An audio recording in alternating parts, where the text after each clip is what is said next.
Assalamu alaikum wa rahmatullahi wa barakatuh. Welcome to AlMaghrib's YouTube channel. Faith While Black is the series.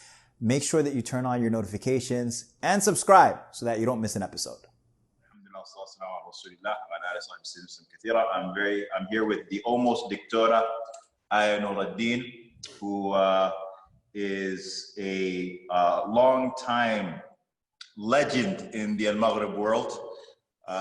She is the former Amira of Nuren. Yes. Former Amira. How long did you serve in as the Amira of Nuren? Which is I was the Amira for about 4 years, I think. MashaAllah. Yeah, so that's the south of 4, yeah. Virginia and Maryland area. And she is currently pursuing a doctorate. That's why we're saying almost Dictora. She's pursuing a doctorate in some term that I've actually never heard before. Is it liberation eugenics or what is it? So that's the title of my dissertation is Liberation Eugenics, African Americans and the Science of Black Freedom Struggles. Excellent. And from Johns Hopkins University, one of the most renowned and esteemed medical programs and schools in the country, at least in the country, if not the world, right? We're out there. Very much so, mashallah. And so let's just start with why this topic. Is this something that you've always been interested in? How did you end up doing a PhD on race or Black eugenics? So it's the way I would describe my origin story is that I used to first I was always really interested in history. Yeah. I was always like, that was always what I was nerdy about, was history. Okay. And then I used to always also really like watching, like, you know, those television shows where they show like surgery and like medical. Yeah, my sister used to always watch them, and she would watch them while looking away. That was the funniest thing. She would look away. She wouldn't watch the surgery, but she'd be insisting on watching it, and I can't watch that stuff at all. Oh yeah, I love that. I still watch that kind of stuff today. Okay. But that's where it started, and then I used to work summers in the bioethics research library at Georgetown because my mom works there. And so they would let me like shelve the books and like, you know, dust off everything. And I used to start like kind of reading the books instead of shelving them because I'm nerdy. MashaAllah. It started very young. And then when I was in college, in undergrad, I was a history major and international relations, and I was writing a history thesis to graduate. And I knew I wanted to do something about like science and like race, but I didn't know quite what. And I started reading this book called Medical Apartheid by Harriet Washington. It's an incredible book. Medical Apartheid. Medical Apartheid. Okay. Add it to your reading list. Yeah. It's thick, it's hefty, but it's such a good book. And one of the chapters, she was talking about like the history of eugenics and like birth control and all this stuff. And she was like, well, you know, and there were Black proponents of eugenics who did X, Y, Z. And then she like moved on. I was like, wait a minute, what? How is this a thing? And that's literally from reading that chapter. So what is eugenics? So there's Black eugenics, but what is it? So I define it because not everybody is we're in it's 2020 now. You can define whatever you want. I'm defining what I want. Okay. I describe it as basically a hereditarian approach to what was called in the early 20th century like racial uplift. So think about like things like the politics of respectability and sort of being upwardly mobile as part of a struggle for equality, but like basing that in a biological understanding of race and racial difference. So the people that I'm looking at are really interested in things like public health, reproductive control, and they're also really interested in sort of the moral and behavioral. They're really interested in like the hereditarian aspects of like human social behavior. So are we talking about stereotypes that are biologically linked, right? Such and such. Okay, so when we talk about upward mobility, then are we talking about being able to study this so that we can designate from a biological aspect what makes this person successful, for example? That's what the people that I'm writing about believed that they could do. Okay. But it's not actually how it biologically works. So in like the 19-teens, 1920s, people that are really interested in eugenics think that there is a hereditary basis for a lot of things. So they're thinking about stuff like eye color and freckles and other stuff, but they're also thinking that like poverty and criminality are things that you can identify biologically. Well, those are the stereotypes that I was talking about earlier. So, yeah. But I mean, they think more than just the stereotypes that we recognize too. Like there's a lot of things where you're like, somebody really thinks that this is a biological thing. Yeah. But they're using biology to think about a lot of different, not only sort of medical things, but also social and behavioral things. So if somebody is like, has good manners, there must be some biological basis for it, for example. Assalamu alaikum wa rahmatullahi wa barakatuh. I hope you're enjoying the Faith While Black Conversations. It's a series sponsored by Deeper Roots, the history of Islam in Americas, taught by Dr. Abdullah Hakim Quick. You can find out more about the course at www.almaghrib.online. Now back to the program. Okay. And so this then obviously leads to the idea of kind of breeding the right behavior or creating what you want in the future. Exactly. Which in the 1910s, I could imagine was, acceptable, but then after Nazi Germany, right, and that experience, that experience as far as taking the desire to fashion or to create the perfect specimen of humanity, or getting rid of those who are disabled or those who are otherwise undesired, became terrifying. Yeah, so that's exactly sort of what the people that I'm interested in looking at believe that they could do. And they believe that they could do it in a way that was not oppressive, even though it doesn't actually play out in the ways that they imagine. So you're studying the history of this? I'm studying the history of this, yes. So okay. My dissertation, it begins like in the late 19th century. And I work my way through to about like the late 1960s to trace how these ideas keep getting sort of recycled. And why did you stop at the 1960s? Was there a major shift? I have to finish. It has to get written. Okay. So you're like, I don't care. But I mean, the ideas have continuity. I could write it up until the present. I could if I didn't have. So what does that continuity look like now? What does that continuity? Because we hear things like, for example, discussions about gene editing and things like that, and it sounds terrifying also. But how does that continuity look like, and what are the possibilities that people are excited about, and what are the dangers? So the possibilities are actually really interesting. So there's been lots of different forms of gene editing ideas, technology, et cetera, but people are really excited that there's a way that is possible to actually edit genes to prevent like really debilitating genetic disorders. So the one of the newest sort of forms is something called CRISPR, which is the acronym is very long, clustered. I gotta pull it up. Clustered regularly interspaced short palindromic repeats, which basically is a way to cut. It's basically like a short way to think about this is like a genetic scissors, where you can cut like the genetic code in different places and move it around to like edit out genetic disorders. But the problem is that the risks of this on other aspects of the gene are still somewhat unknown. So you might be able to edit out one thing, but you could create 50 problems in its place. And the other sort of thing that comes up with this stuff is the concerns that these kinds of technologies and even these ideas are used to justify discrimination and basically oppression against people with disabilities. So you'll see conversations where we're like, well, we can, get rid of people with trisomy 23 or Down syndrome, but then people with Down syndrome are saying, well, why can't we just exist? Why do we have to be edited away, right? Yeah. There's a lot of conversation about this, like in the disability justice and disability studies communities, about how these things, like on the one hand, have these really interesting potentials, but they can be weaponized against other groups of people. So that's kind of the one of But these companies, I would imagine that Eugenics. it's obviously not intended to be done on the living, right? But you're talking about future generations. So the way that this stuff would work, some of these things would work, they would work like in utero.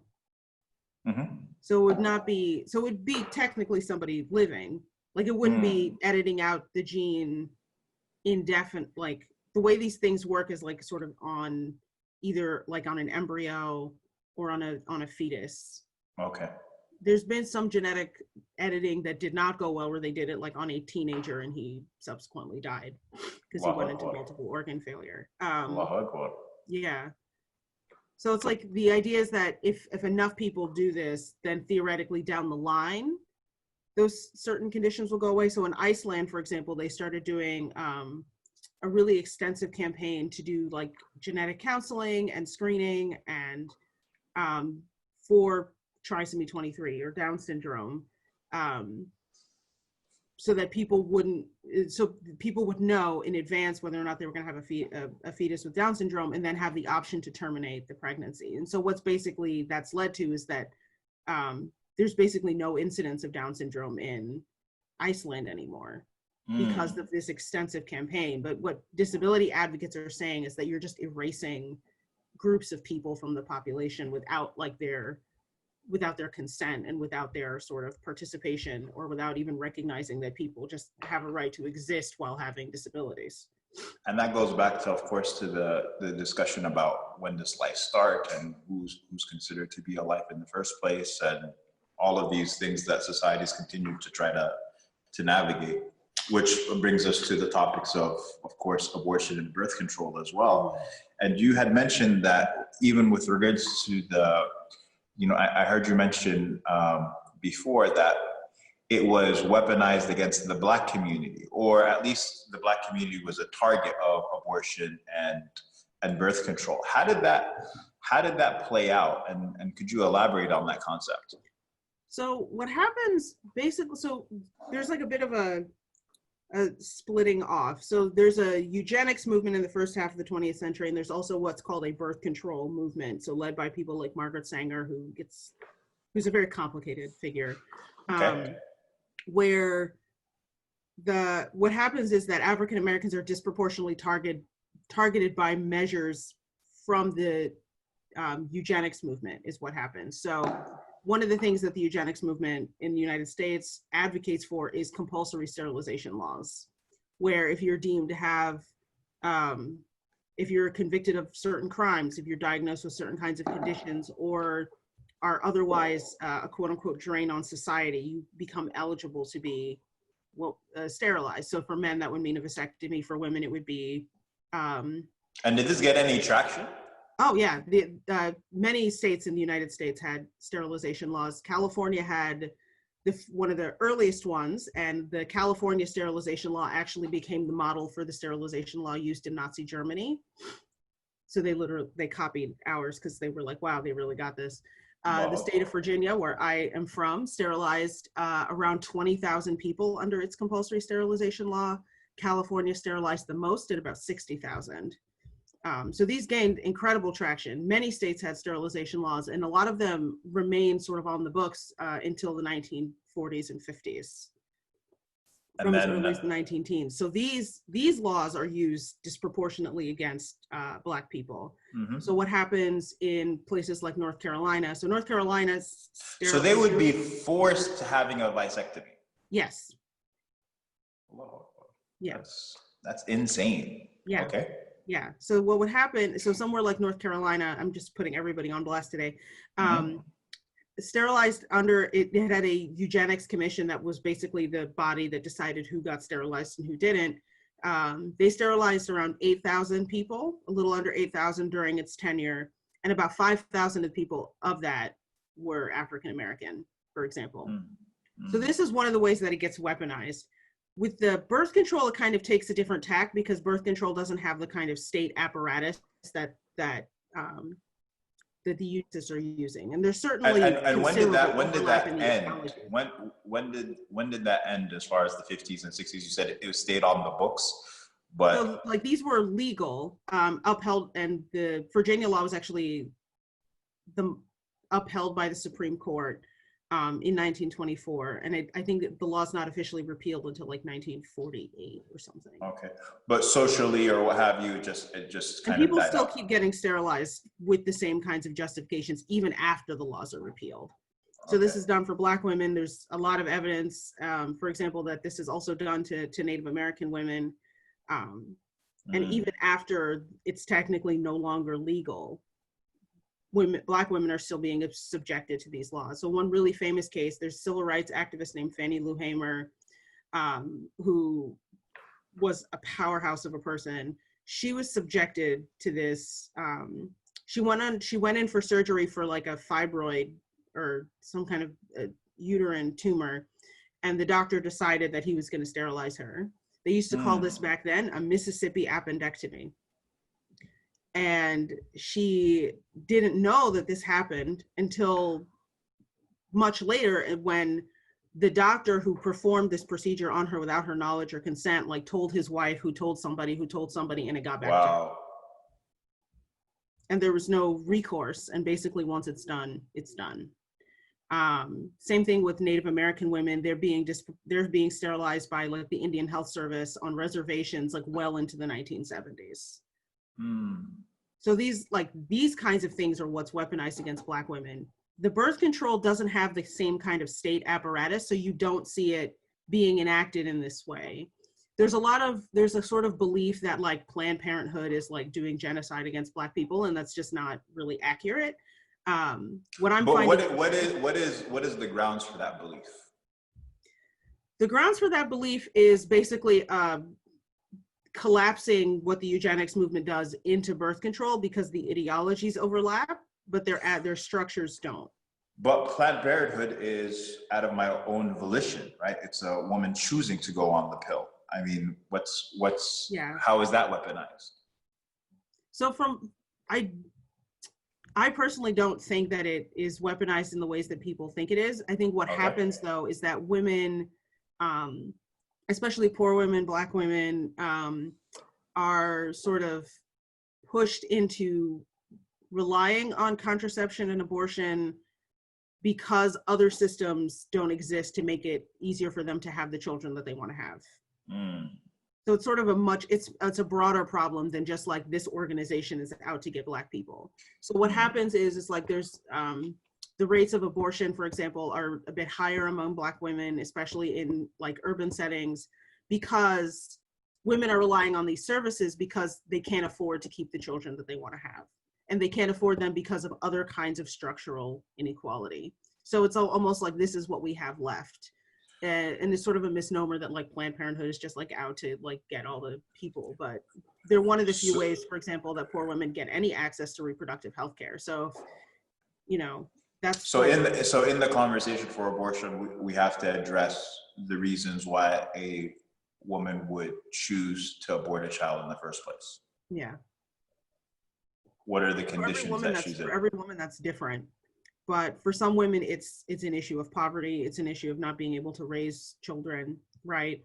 For a lot of women, there's the medical dimensions. And I think that gets collapsed in the sort of public discourse we have around abortion. Of course, we know Islamically what Allah tells us, but there's also these kinds of real considerations. Like, what do you do when you know that you can't carry a child to term because you have a medical condition? What do you do when the fetus is dead in utero already? What do you do when the doctor is telling you that the baby has anencephaly, meaning it's developing with like no brain or no head, right?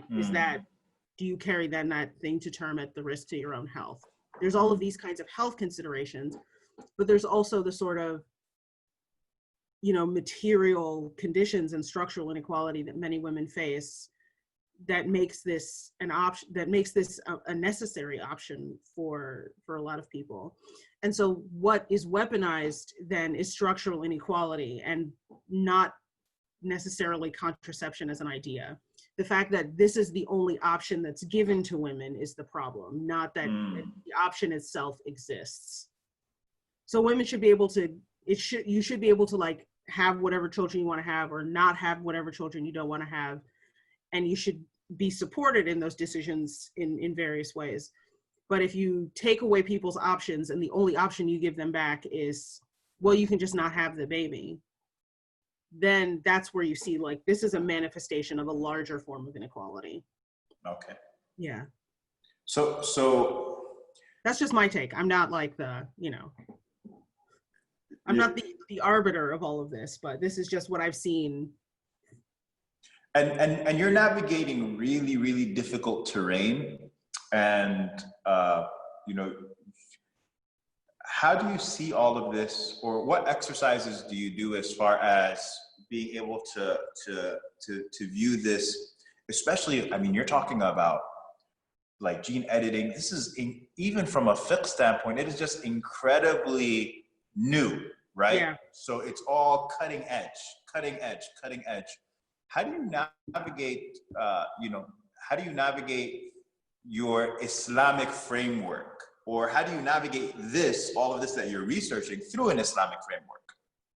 So that's a really good question. There's a lot of really interesting work being done in what's now coalescing into what's being called Islamic bioethics. Before you answer that, I just want to go back to, let's do a flashback to your origin story. We didn't talk about your particular... Then we'll talk more about Islamic bioethics.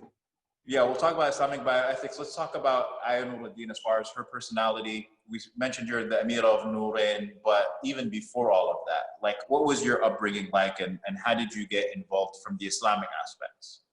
So the origin of the origin story is basically the way that I grew up. My mom, my grandma always had me and my brother in the masjid. Like lots of kids, we went to weekend school and Quran class, and the way we were raised is like the masjid was like the fun place. So can I just be not asked, but it is something that we just want to continue repeating and showcasing. You're African American, correct? Yes. Your grandmother's Muslim. My grandmother converted to Islam like a year after I was born, I think, or she converted when I was born. My parents converted in the early 80s. MashaAllah. And then we're the only ones in our family. It's like my mom, my dad, my grandma, Allah yarhamha, and like my brother and me. Allah yarhamha. So your grandmother converted when she saw Ayah, right? She saw Ayah. I'm just making a play with words. It's something for you to use in the future. You can keep that in your pocket. She saw Ayah, she saw the sign, and you know what I mean? Anyway, so so your grandmother converted. Your immediate family is the Muslim family amongst your relatives? Yes. So excellent. My mom, my dad, my brother, and I are basically the only Muslims in our family. I think we have like a ninth cousin who also converted. MashaAllah. But like on both sides of the family, like my dad's side my mom and both of their sides of the family are very Christian. My mom's side is Catholic. Okay. Yeah. And you grew up in the masjid. Your mom and grandma always had you in the masjid. Sorry to interrupt. I just wanted to make that point as well, because everyone always, not everyone, but a lot of times people still assume that every African American that they see is a convert, and that's not the case, obviously. Yes. No, there's plenty of families that are like multiple generations, 4 generations of Muslims in the United States. Like that's not as uncommon as people would like to think. But basically the way we grew up, like my mom and grandma deliberately moved us like near the masjid so that we could walk. Wow. And so we would like walk, me and my brother would walk to like Sunday school, and my mom would give us a quarter so we could go on the payphone and call and tell her we got there safely.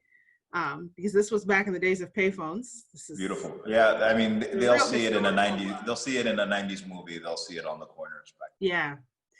And so we just that was like the masjid became like our fun place. So every time there was a halaqah, Quran class, like all the activities, summer camp, like we were just always in the masjid. And so that's, I think, where it started. Which masjid was this? Dar al-Hijra in Northern Virginia. Well known, yes. Out. Yeah. MashaAllah, Dar al-Hijra. Still very active, MashaAllah. I love still very active, okay. Yeah. We still live close, but not as close. Now we have to drive. But. Okay. So you grew up in the masjid. I saw on YouTube you're a graduate of Imam al-Kasai's, what is that? Is that a school? It's a Quran school. So it's gone through a couple name changes, but it's a hifz school. So I went there. The sheikh there, mashallah, him and his wife, are some of the most incredible people I know. They are like the powerhouses of hifz, right? MashaAllah. And so many students like graduate from them and go like lead tarawih at like the masajid and like all around the area. And that's so another thing about Virginia. Virginia's we have a lot. Hafab, mashallah. There's a because lot of places hafab. like because of like Sheikh Adam. Like I mean, when I say hafab, like Who's Sheikh Adam? Give him a shout out too. Who's this guy? Sheikh Adam. He runs the Imam AlKisai Institute, and he studied. I think he knows like he's like an expert in every qira'ah. MashaAllah. Like when I say like him and his wife are like powerhouses of health, like he can samma like multiple people at the same time. I know, it's amazing when you see them doing that. You see them just kind of navigating a room and then this kid, of course, this kid tries to test him by dropping a verse here just to see if he's really listening, and then he yells at that kid, and like it's just amazing how they're able to hear all of these voices. And so like one of the things that they that some of the students that were more advanced than me, because I didn't get very far, is they because Sheikh Adam they're Somali. And one of the things one of the ways that Somali people like sort of cement their hifz is something called subr, where you sit in a circle and you just go verse, verse, verse, verse, verse, and you just cover like a juz like that. And like they're quick. Like it's not just like what's the next one? Let me think about it. It's just like ding, ding, ding, ding, ding, ding, ding. It's incredible. MashaAllah. That's like awesome. The powerhouses of hifz. If for folks in Northern Virginia, if you want your kids to learn Quran, like send them there. Like they will learn it. Jamil. And so it's still called that? It's still called that. Okay, excellent. And so what did graduation entail? What does that mean?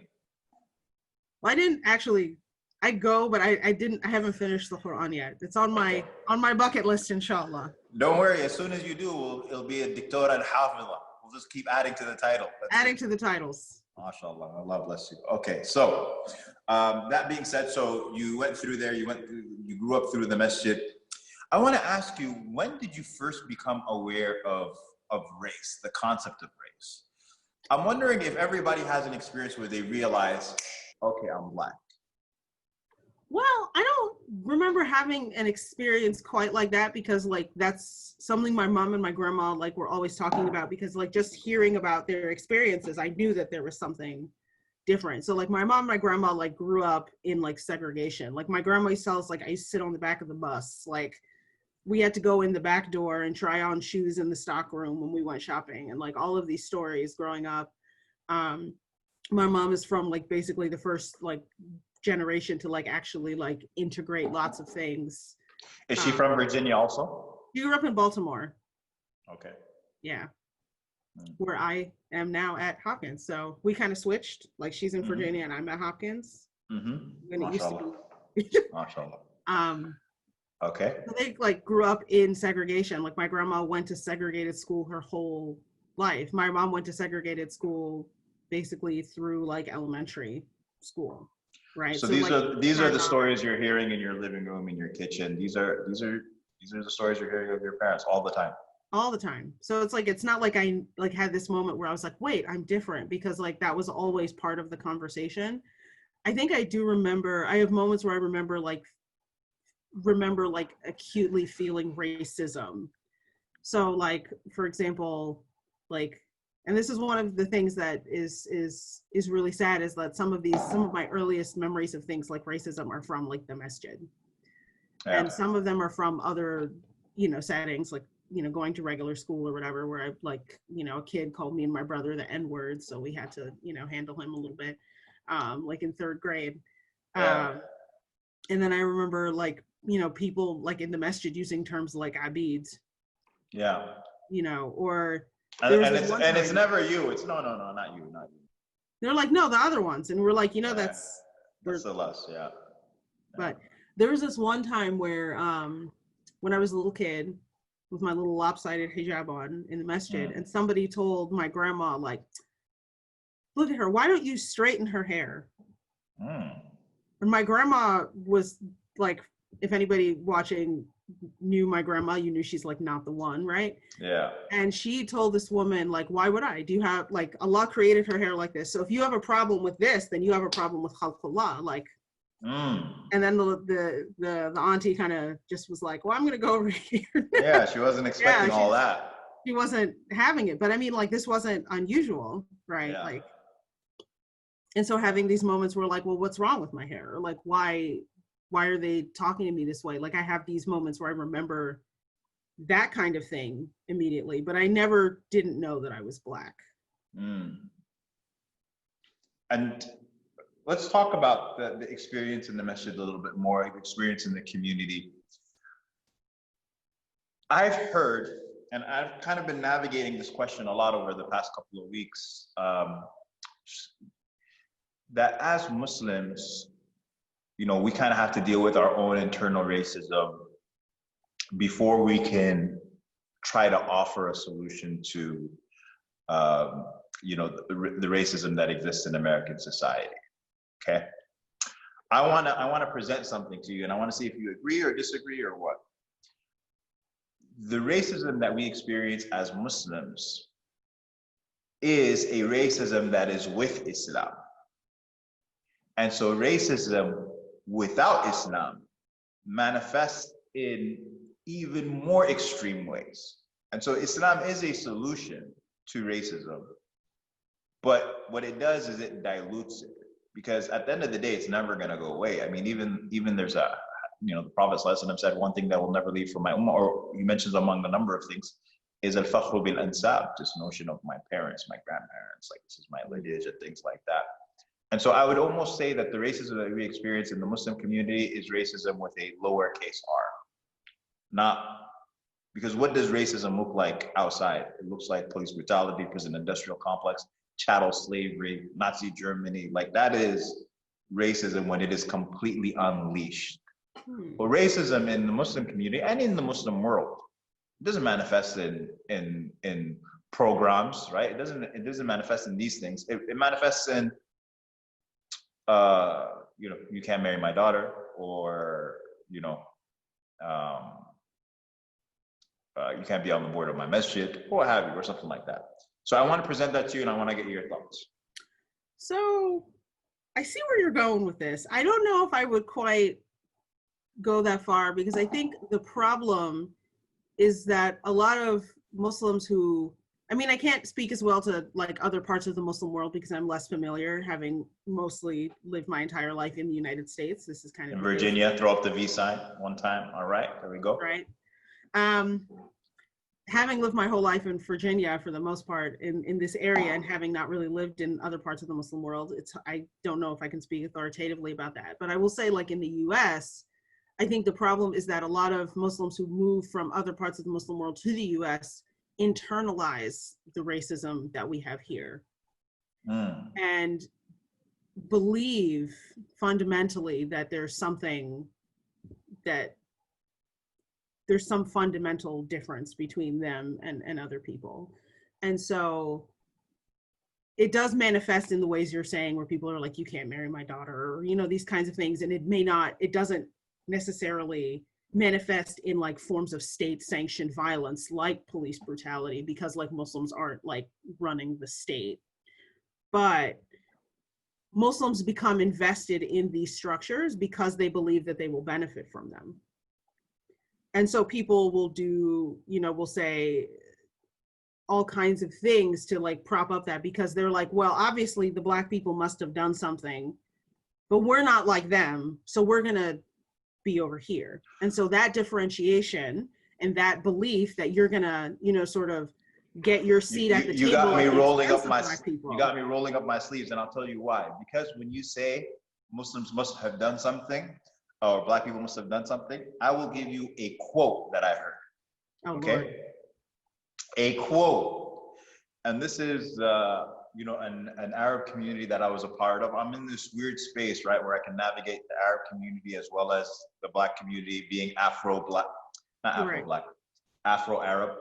So, you know, a brother's asking me, he was in charge of distributing zakat from that masjid. And he's like, I don't get it. He was like, we come from wherever we come from, don't have any money. We're able to build ourselves up here.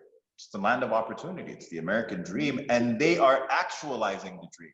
These communities are actualizing the dream. They're buying their houses in the suburbs. They're coming over here with $7 or $10 and a few connections, foreign language. They're learning the language. They're going to school. They're getting degrees. They're doing all of these things, hustling. And the African American community is here for 300, 400 years. And they're not able to actualize the American dream. Wow. So, but this is we're just chilling, like. Okay, so then that becomes, I'm telling you, this is a real perception. You are saying, I'm agreeing with you. This is a very real perception. What's going on? We talk about eugenics. What's going on is that people have bought into a myth, right? I think if these communities had come over in chattel slavery and had been systematically disenfranchised for 150 years before they got that dream, then it might be a different story, right? And there are ways in which people that come here that are not Black have advantages over people that are already here that are Black, right? So when we think about phrases that like privilege, for example, and stuff like that, like there are things that are designed to disenfranchise Black people. The very structure of the United States is built on the disenfranchisement of Black people and the disenfranchisement of Indigenous people. That's the whole premise. It's baked into the Constitution. There's not, disenfranchisement of other groups is not baked in the same way. You know what? I'm glad you brought up. Still living the manifestations of the structure, the very structure of this country. People need to like decolonize how they think about their deen, like for real. And that's why I'm glad we got Sheikh Abdullah 𝐁𝐥𝐿 coming up soon, inshallah, because he talks about deconstructing history and all of that.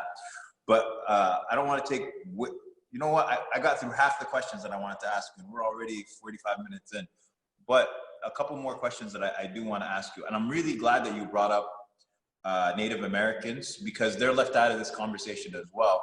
I'm really interested in how they have been disenfranchised. I don't know if you want to speak to that, if you have research on this topic as well, but because it does seem similar, right? The notion of them being put on reservations. Also, you don't see upward mobility as well. I'm reminded of a joke Chris Rock said, nobody's been more oppressed than Native Americans. We've never seen just a family of Native Americans chilling at Red Lobster. Like, you've just never seen them. Like, they've just been so separated from society. I don't know if you want to share anything with regards to that, or how they've in particular been disenfranchised, if that's your field of study as well.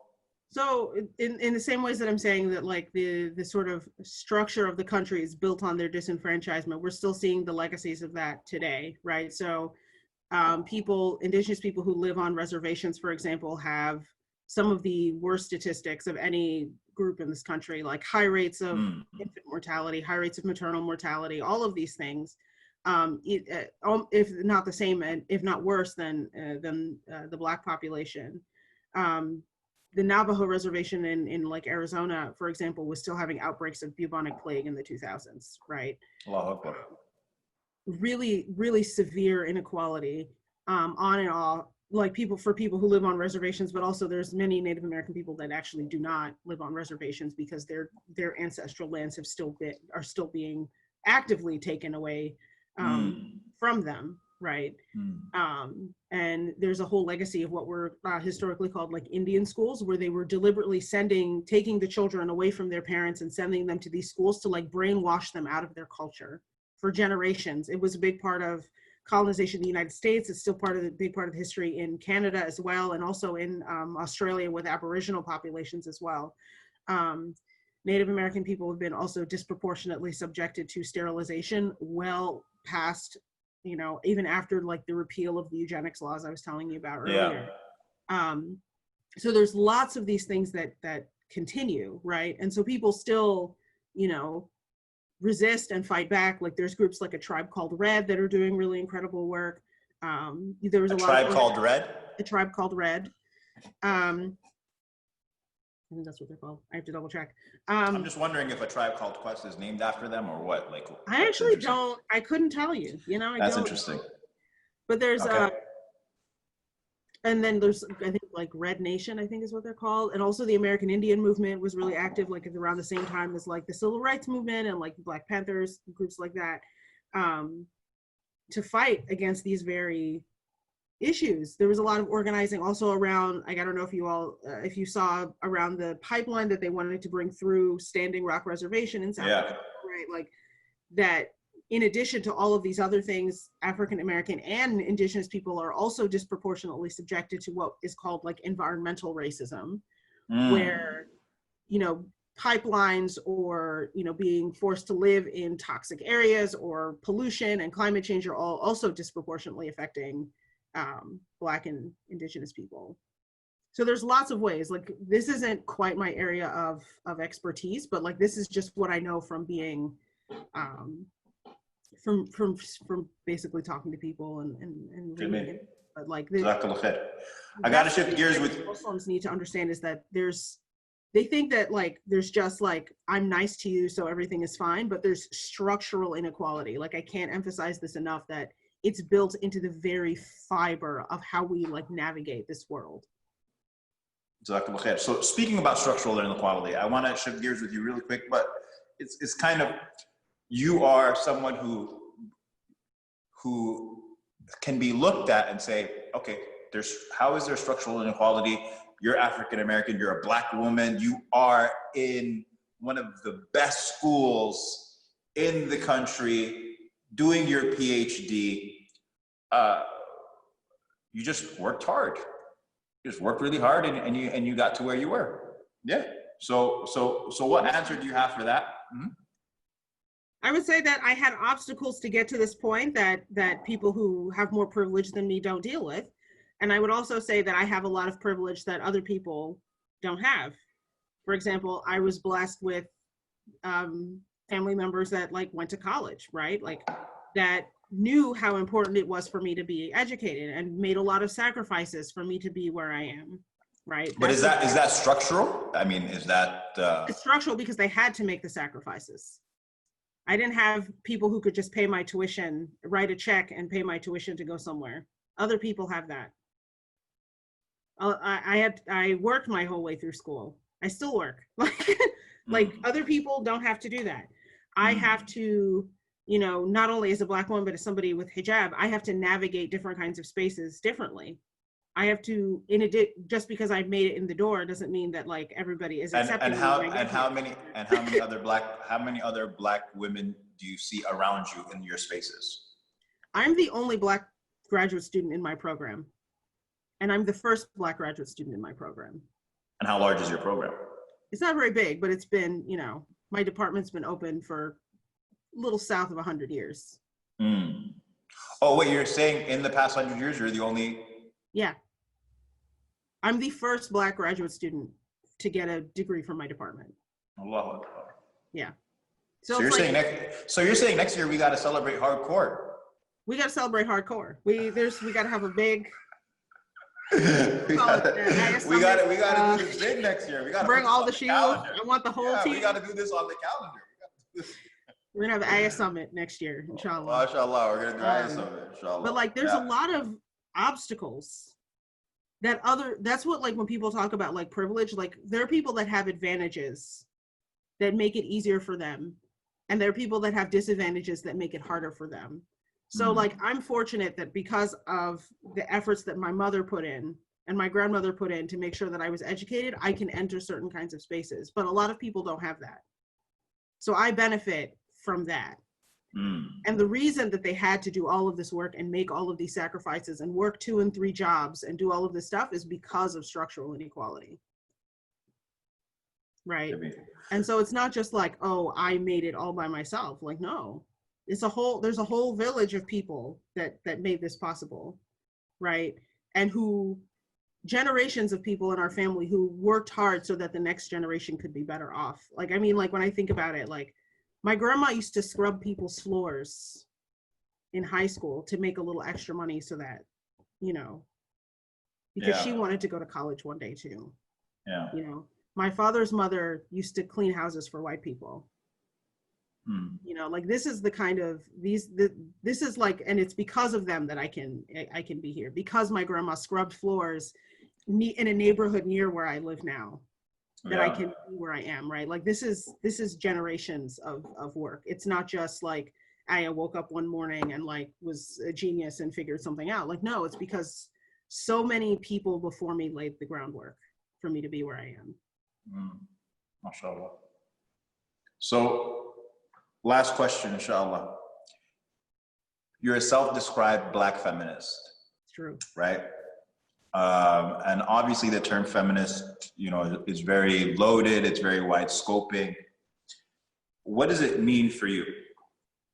So I specifically use the term Black feminist and not just feminist, because it's important for me and other people who use this term to sort of think specifically about and amplify the experiences of Black women and advocate for justice on the specific issues that face Black women. What about women of color? That would be bigger, but I'm specifically talking about Black women. Okay. There's people who would describe themselves as women of color feminist, and that's fine. But like, I think the thing that's important for me, especially coming from the experiences that I've had, is amplifying the experiences of Black women and advocating for justice for Black women, not to the exclusion of other women, but for specific emphasis on what it it's means. Like Black Lives Matter, not to the exclusion of all lives. Can you tell them, please? Thank you.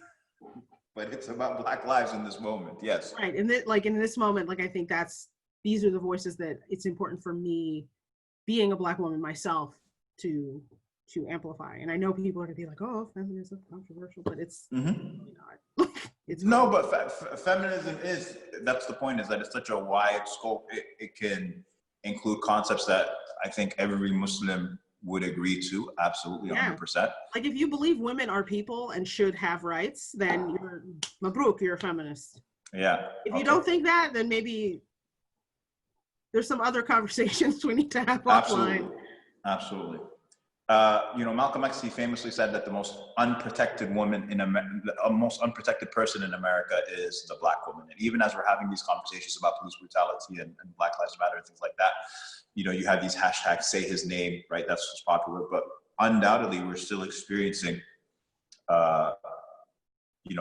women as well are the victims of police brutality, whether it's Sandra Bland or whether it's this, you know, we even have, even though it's not police brutality, you have this case of this girl, 19 years old in Florida, 2 days ago, she was killed.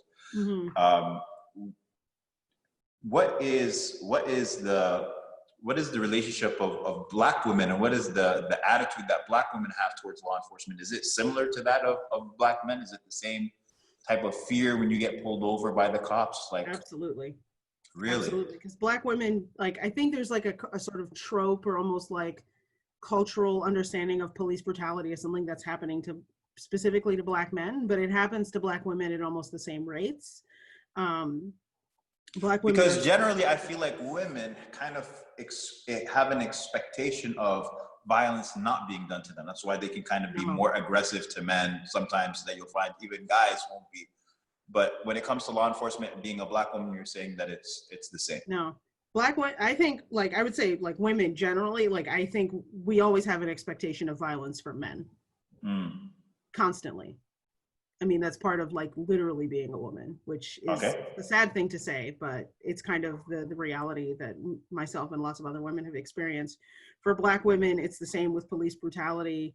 That's always a concern, that if you're not, like, acting a certain way, if you're coming off as aggressive, that's, you know, so Sandra Bland, or one of the more recent cases, Breonna Taylor, Corinne Gaines, who lived right here in Baltimore, right, who were murdered, right, if we're being honest about it, who were murdered. And the risk of police brutality is even higher if you're like a Black woman who's experiencing homelessness, if you're disabled, mentally ill.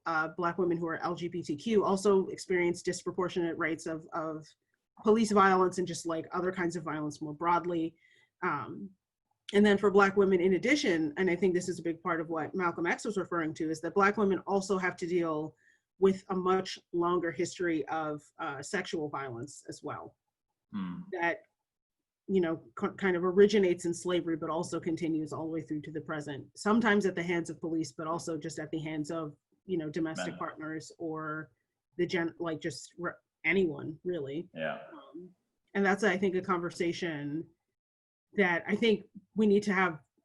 That's another one of these that I think we need to have in the Muslim community, is like we need to have a much more open and frank conversation about like sexual violence, because it is pervasive in this country, and not just for Black women, like all women. So the stats, I believe, are like 1 in 4 women will experience some kind of sexual violence in the United States in their lifetime. Yeah. And that is unacceptable. Tragic. It's tragic and unacceptable. And, you know, Muslims are not, you know, immune from that statistic at all. Black people are certainly not immune from that statistic. And I think it's something we need to spend more time thinking about.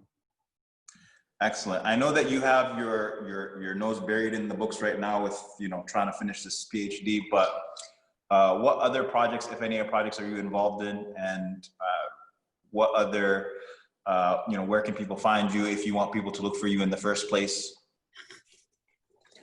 I mean, right now my main project is my dissertation. I'm do a little blogging here and there. Been on a couple podcasts. I don't have one yet. It's on my to-do list. We'll see. Inshallah. Okay. Inshallah. If folks really just want all of my hot takes, they can follow me on Twitter at Ayah Nerd. That's Ayah, AYAHNERD. If you just want these hot takes, I don't know if you, depends on the life you live. Hot takes in 220 characters, you know? I have several. MashaAllah.